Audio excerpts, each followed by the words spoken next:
Greetings from the World Council of Churches Secretariat in Geneva. I very much regret that due to recent illness, I cannot be with you in person as I had hoped.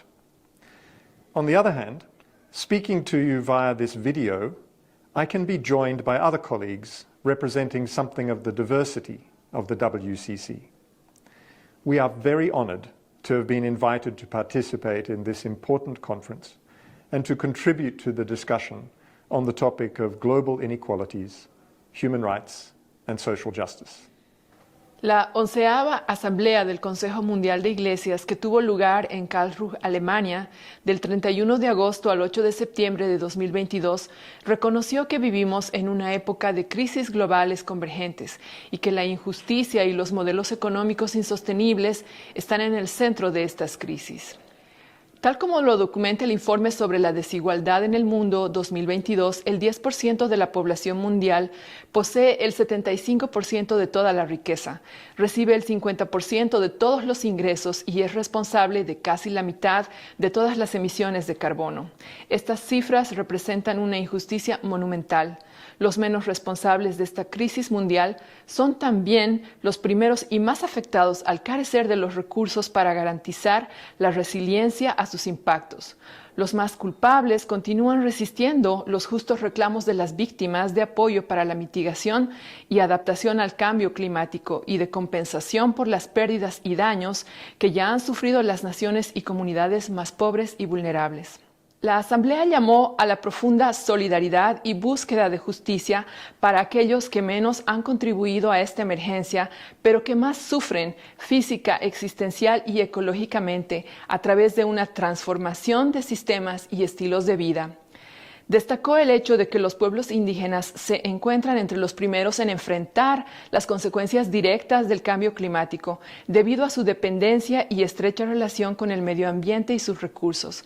Sin embargo, los pueblos indígenas y el papel que desempeñan en la lucha contra el cambio climático a través de la restauración de la totalidad de la creación rara vez se consideran. Las voces, experiencias y perspectivas de los grupos más afectados y vulnerables, como los niños, las niñas, los jóvenes, las personas con discapacidad, las mujeres, los pueblos indígenas, los pequeños agricultores y las comunidades pobres y marginadas deben elevarse y amplificarse en todas las negociaciones sobre el clima, el cambio y la sostenibilidad ambiental. Entre muchas otras cosas, la Asamblea instó a todos los gobiernos y autoridades a respetar, proteger y cumplir el derecho humano a un medio ambiente limpio, sano y sostenible, tal como se describe en el Acuerdo de Escazú. Indeed, the current global crisis is in many ways reflective of a lack of respect for the principles of international human rights law, for the inherent dignity and equal and inalienable rights of all members of the human family, and for the core principle of non-discrimination. This is a fundamental concern for us in the WCC.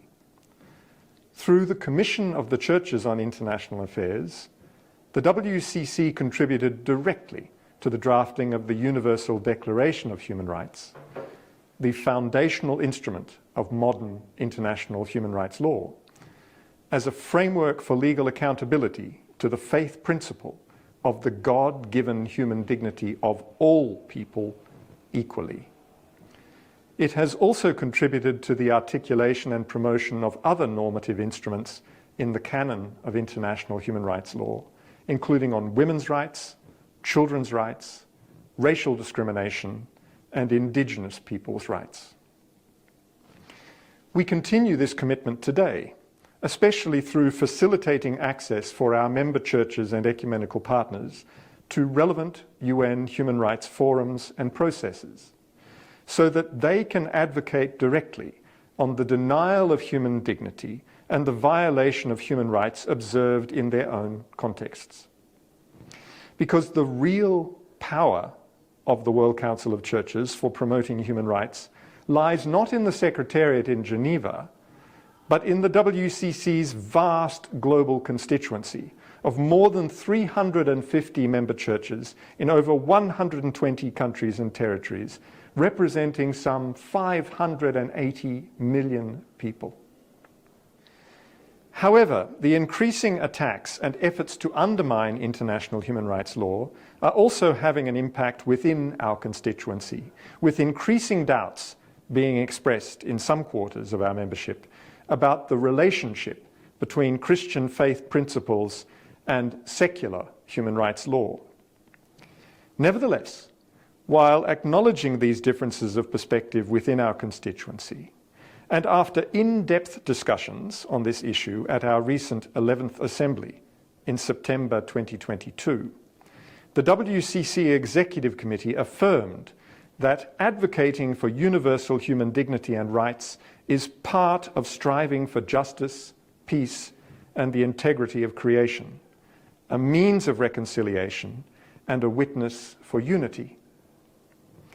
The Executive Committee acknowledged the biblical roots of human dignity as the basis of the modern codification of human rights, and encouraged advocacy for human rights and for the rule of law as an integral part of Church's life and witness.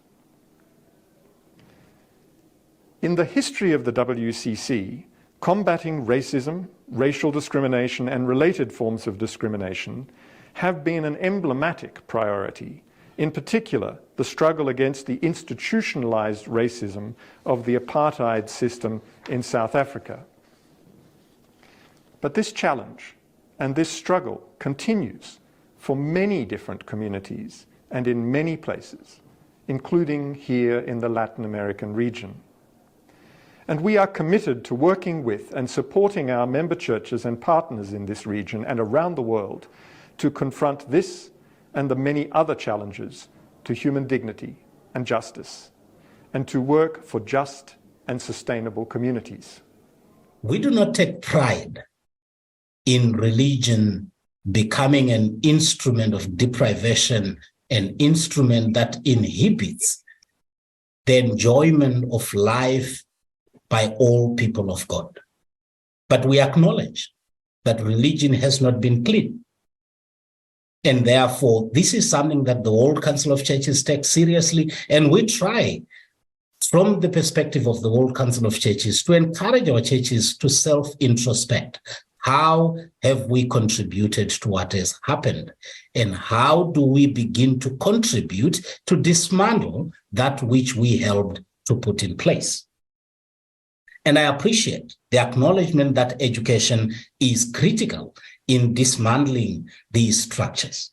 Because, friends, most of these structures are socially constructed systems. And socially constructed systems that have over the years been entrenched and sustained by faith and law.